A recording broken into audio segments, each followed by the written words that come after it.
ရှင်စောပုအင်းဝါတို့မပါသွားမီဟန်တာဝရီဘခုနေပြည်တော်၌ကုံဆုံးခဲ့ရသောဘဝအဲ့ဒီအချိန်ကသူမရဲ့ဘဝဟာအေးချမ်းသာယာမှုရှိခဲ့သလိုနန်းတွင်ရေးရုံးရင်းဆန်ခတ်မှုတွေကြားမှာလည်းရှိနေခဲ့ပါတယ်ရှင်စောပုကိုခရစ်နှစ်1394ခုနှစ်တွင်ခမဲတော်မွန်ဘရင်ရာဇာတီရစ်နှင့်မေတော်တုတ်တမာယာတို့မှဖွားမြင်ခဲ့ပါတယ်သူမရဲ့ငယ်မီမှာဝိဟာရဒေဝီဖြစ်ပါတယ်မင်းသမီးဘဝမှာကတည်းကစာပေကျမ်းကန်နန်းတလိထုံနှန်းစင်လာတွေနဲ့ဗုဒ္ဓဘာသာစာပေတွေကိုစနစ်တကျသင်ယူခဲ့ရလို့အလွန်အမျှော်အမြင်ကြီးတဲ့မင်းသမီးတစ်ပါးဖြစ်ခဲ့ပါတယ်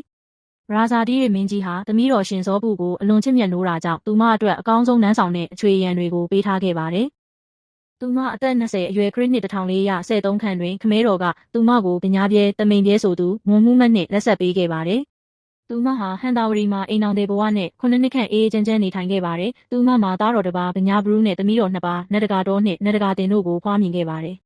ထိုအချိန်ကသူမဟာဘယင်မက်ဖြစ်လာဖို့စိတ်ကူးမရှိဘဲမိခင်ကောင်းတစ်ယောက်ဇနီးကောင်းတစ်ယောက်ဖြစ်တာဟန်တာဝရီမှာနေထိုင်ခဲ့တာပါ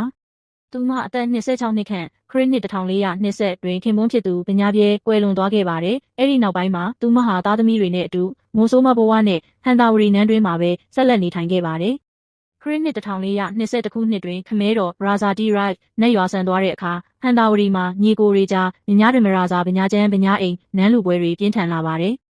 မောင်တော်တွေဟာအာနာအတွက်အချင်းချင်းတိုက်ခိုက်ရင်းအင်းဝဘရင်တီဟသူကိုစစ်ကူတောင်းခဲ့ကြပါတယ်။အင်းဝဘရင်ကစစ်ကူပေးဖို့လာတဲ့အခါမှာတော့ငင်းချင်းရဲ့အတွက်ပေးယူလုပ်ဖို့ရာရှင်စောပုကိုအင်းဝတို့ထည့်ပေးလိုက်ဖို့ဆုံးဖြတ်ခဲ့ကြပါတော့တယ်